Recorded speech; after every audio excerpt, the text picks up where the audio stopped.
every Saturday from 2 p.m. to 3 p.m. on Spreaker.com. It's time for Rastafari Revelation, a 1-hour talk show produced and presented by members of the Rastafari Alliance for Science, Technology, and the Arts. Coming to you live from the United Kingdom.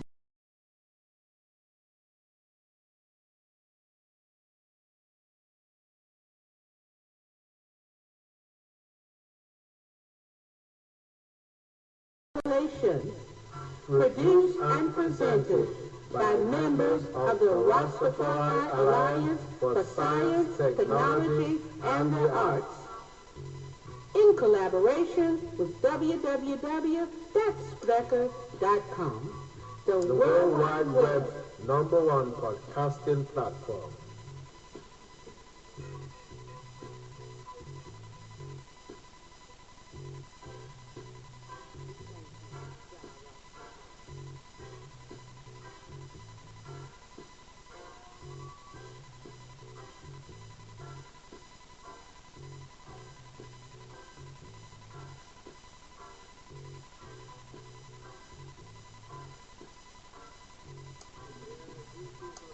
Every Saturday from 2 p.m. to 3 p.m. on Spreaker.com, it's time for Rastafari Revelation, a 1-hour talk show produced and presented by members of the Rastafari Alliance for Science, Technology, and the Arts. Coming to you live from the United Kingdom with news, views, reviews, previews, and interviews exploring the Rastafari movement. Revelation, produced and presented by members of the Rastafari Alliance for Science, Technology, and the Arts, in collaboration with www.spreaker.com, the World Wide Web #1 podcasting platform.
Let me welcome you to another episode of Rastafari Revelation for today, Saturday, the 8th of June 2013. My name is Ras Albert Williams, and with me in the studio, as always, is Empress Tempe. Hello. greetings in the name of His Imperial Majesty Emperor Haile Selassie I, who liveth and reigneth forevermore. Yep, this is another episode of Rastafari Revelation, and this afternoon rather, we're going to be speaking a little bit about the Rastafari movement in Dominica, and also we'll be sharing some more on Empress Tempe's ancestral search. Empress Tempe, tell us a little bit more about your search for your roots. Thank you, Ross Albert. We're going to talk a lot about the findings that I've come up with in my search. But before we start the show, I'd like for us to take a moment of silent prayer for one of our brothers, Mr. Nelson Mandela. We found out that he has been admitted in the hospital again, and he is ill. He is seriously ill with lung infection. So we all know his fight and his struggle, which we're trying to continue on. Mr. Mandela, we wish you well and a speedy recovery. Yes, Empress Tempe, as you know, Nelson Mandela was one of the founding fathers of the ANC, the African National Congress, that fought against the colonialization of South Africa. He eventually went on to spend 27 years in a jail in South Africa, Robben Island, where he was subjected to inhuman treatment, incarceration. But he eventually was released in the 90s and went on to become the first black president of the first black president of South Africa. So he resigned from that post after a few years due to old age, and more or less was in the background. But in recent times, we have seen that he has been suffering various ailments. He was in hospital not a few months ago for observation purposes, and now he's back again with his lung infection. So we wish ex-President Nelson Mandela all the best, and I think you'd like to share a poem in honor of him. Thank you. In addition to that, I'd like for us to dedicate our whole show today to ex-President Mr. Nelson Mandela. And this is just a simple poem that I wrote titled Grazing to Freedom. And I'd like to recite it for Mr. Mandela. Okay, go ahead. Would you like any background music to that? Just a little low. You know me, Ross Albert. Okay? Okay, go ahead when you're ready. All right. Grazing to Freedom by Tempe. Eyes talk in every language, in every word, more than we could speak or ever be heard. They tell the truth whether you're white, yellow, or black, like the gentle breeze of your lover on the nape of your back. A truth that is only felt if you look deep within, seeing all of Babylon's problems lie in the mindset of men. Men who refuse to see with realistic open eyes as a seagull landing to devour and fly and fly. Like a well-greased train always rolling on its track, like being ignored or overlooked, simply part of some act. Just because of your culture or the color of your skin, who are they to say that you don't fit in? Their eyes don't see bodies or blood in a needless war. It could be 6,000 miles away or at your front door. Only eyes could see the peace of a sheep as they sit, looking back at you as you will never quit. Learning, teaching, showing all that you can, because there is beauty as swans in our great Babylon land. It is there for all who will open eyes to see a wonder of freedom that rings loud with glee. Whether you are fighting or working in someone's field, knowing how far to go and when to yield, like the buffalo soldier or cattle grazing in the grass. Our freedom is now, never to go, never to pass.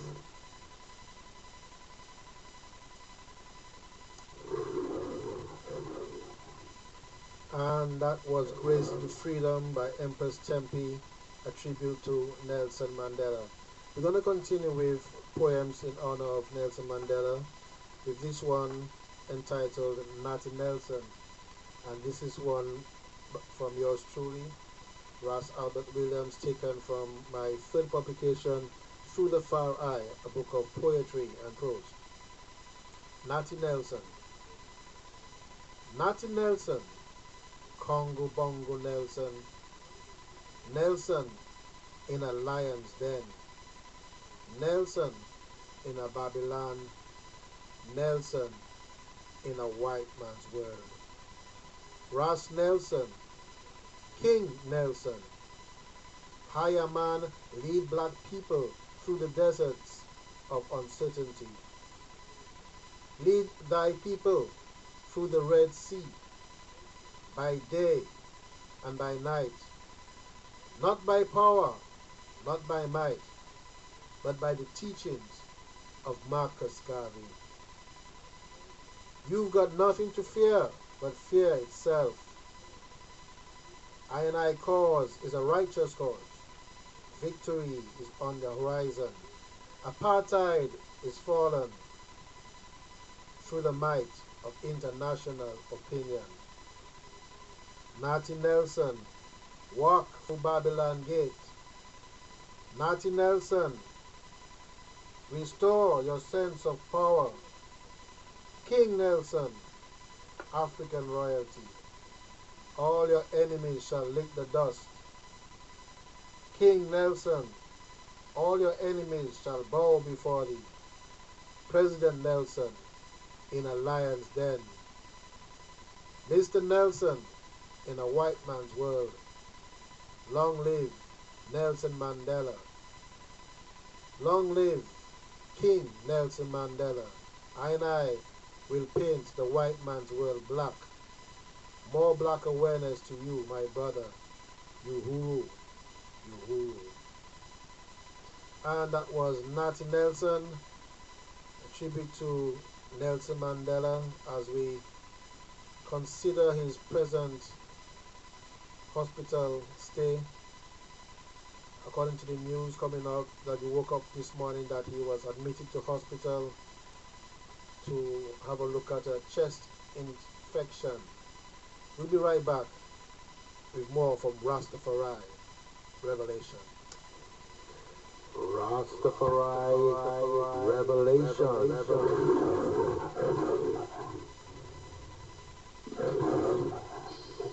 Every Saturday from 2 p.m. to 3 p.m. on Spreaker.com. It's time for Rastafari Revelation, a 1-hour talk show produced and presented by members of the Rastafari Alliance for Science, Technology, and the Arts. coming to you live from the United Kingdom with news, views, reviews, previews, and interviews exploring the Rastafari movement. Rastafari Revelation, produced and presented by members of the Rastafari Alliance for Science, Technology, and the Arts, in collaboration with www.spreaker.com, the World Wide Web's #1 podcasting platform.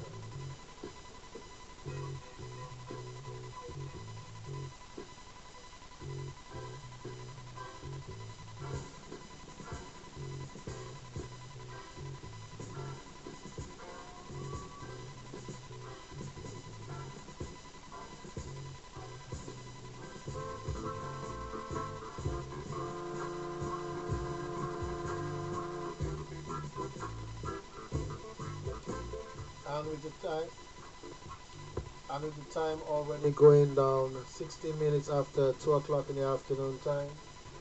Here in the United Kingdom.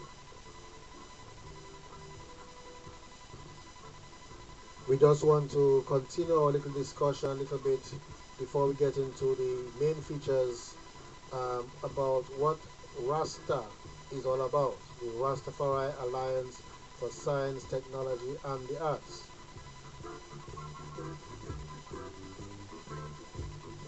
But before we continue with our show, as always, we want to take this time additionally and let you, the viewers, know how excited we are to be able to spend this time with you. And we hope that the feeling is mutual. I'd like to also, before our commercial break, thank Ross Albert for that beautiful poem to our king, Mr. Mandela, that he wrote. Also, we'd like to say special thanks to Spreaker.com as well as Livestream Webcaster for allowing us to bring this broadcast to you. And also to Ross Abbott's vision of Rastafari Alliance for Science, Technology, and Arts. This is what we're all about. Teaching, speaking, preaching, sharing, caring, and bringing it to you. Okay, so as we were saying, Rastafari Alliance for Science, Technology, and the Arts is not a secret organization. Okay, it's not a cult. It's an open membership. It's an online platform where ones and ones of the Rastafarian faith and those interested in the Rastafarian faith can come together and share ideas that will help to improve what Rastafari is hoping to achieve. And we see the arts, we see science, we see technology as being the three main areas in which Rastafarians need to focus. Some time ago, Rasta Binder told us that one of his hopes and dreams is to establish a Rastafari University. But before we can have a Rastafari University, we need to have ones and ones with specialized skills and the training necessary in order to teach others what we need to teach. Empress Tempe. As you know that there are various phases in the life of a Rastafarian. And today we're going to look at the birth phase. Because when a child is born into the Rastafari movement, we know that most Rastafarians would have come from Christian backgrounds. Some may have come from Muslim backgrounds. But in the main, most of us were born into Christian families. And then we went off and we accepted the Rastafari way of life. And as we became into adulthood, we found a partner, a wife, a husband, and our children. But how does the Rastafari movement welcome its young into this life? Last week, Empress Tempe, you asked me whether Rastafari was a religion. Yes. Now, this is a ticklish question, as I told you, because although Rastafarians extract most of the tenets of their faith from the Bible, which in principle is a Judaic Christian / Bible, meaning that it was the holy books of the Jews, and also in the New Testament the holy books of the modern day Christians. Okay. Rastafarians used the book and kind of isolated certain facts that pertain to Ethiopia, and therefore found their calling. But Rastafari in the main is not religious. Now, most religions have what they call baptism for their early followers. When their followers are born, they have some sort of ritual or a methodology of welcoming their young into the fold. Yes. Right? So in some churches, you are baptized at birth or soon after birth. In some denominations, you are baptized when you become a consenting individual, perhaps around 16 years, and you're immersed in a river or in the sea. So, as I was. at 9 years old. Right. And then after baptism, or in infanthood, there's the question of education for your young ones. Yes. Rastafarians in the early days, in the 60s, particularly in the 70s, were very antisocial, meaning that they found no home, they found no affiliation with society, mainly because society had not accepted them, and that kind of caused Rastafarians to also to disregard society's norms and Okay. values and sought refuge in their own groupings and congregations. So Rastafarian youths in those times were kind of denied what we call Babylon education. The system did not accept them in schools with their dreadlocks. So therefore, Rastafarian youths who their parents wanted to maintain the dreadlocks did not attend school. But a lot of that has changed as time went on. And we find that, especially in Dominica, that I can speak of, most Rastafarians send their children to Babylon schools because Rastafari is accepted in Dominica, despite all the hardships we underwent with the Dread Act. Excuse me, Ross Abbott, but since this is a teaching and a speaking platform, you you make mention of a word that I'm sure others out there would probably want to know, as I was at one time. You speak of Babylon. Could you just give us just a quick definition how it is used in context, and what do you mean by Babylon? But Babylon in the Rastafarian context would mean any system or any philosophy or any government or any government agency that is anti-Rasta. Okay. Because as you know, in the Bible there was the Babylonians who Yeah. were a certain people in the city who are very warlike and used to attack the Israelites. Okay. So because Rastafarians see themselves as being the true Israelites, we see ourselves on the attack of Babylon. So it just became a synonym for anything that was anti-Rasta. You understand? Yes, I So do. as we went on, it became part of the Rastafarian terminology. Sorry, part of the Rastafarian terminology to term anything that was against I and I as being Babylon. All right. Thank you. Yeah. So as we're saying, we're looking at the first stage of Rasta being the youth stage. You know, how do Rastafarians welcome their young into the movement? If any of the listeners and viewers have any ideas on this, would like to hear from you. Do you have any particular ritual? Do you bring your child to the priest to have it blessed? Is there a priest in your congregation that fulfills these roles? But these are questions that the Rastafari movement needs to address if they want to be taken seriously, or if I and I want to be recognized as a religion or as a movement or what have you. Right? Next week we'll look a little bit more about the Rastafarian as we grow up into manhood. But for now, let's just end here, and we'll take a few bars of music before we get into our commercial, because our first half hour on this program is almost up. There's only 4 minutes 12 seconds left. Empress Tempe. Thank you. And when we come back, you really got me to thinking.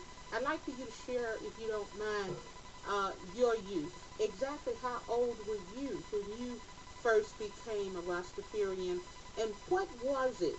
What was it about the uh, organization, the community that attracted you, that you knew it, you wanted to be a part of it? Okay, Empress Tempe will be taking that up on the second part of the program. For those of you who have just joined us, you're listening to Rastafari Revelation. This is episode number 3. It's on every Saturday from 2 to 3 p.m. right here on Spreaker, and broadcasting live over Rasta TV on live stream. You can also find the links on Facebook and we encourage you to listen to part 2 coming up in a wee while. In the meantime, just listen to this. Every Saturday from 2 p.m. to 3 p.m. on Spreaker.com. It's time for Rastafari Revelation, a 1-hour talk show produced and presented by members of the Rastafari Alliance for Science, Technology, and the Arts. coming to you live from the United Kingdom with news, views, reviews, previews, and interviews exploring the Rastafari movement.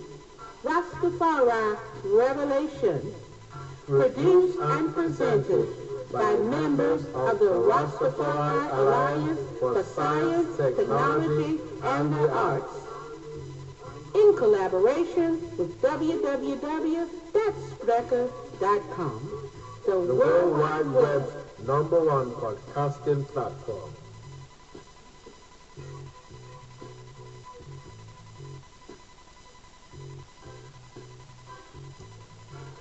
Rastafari Revelation.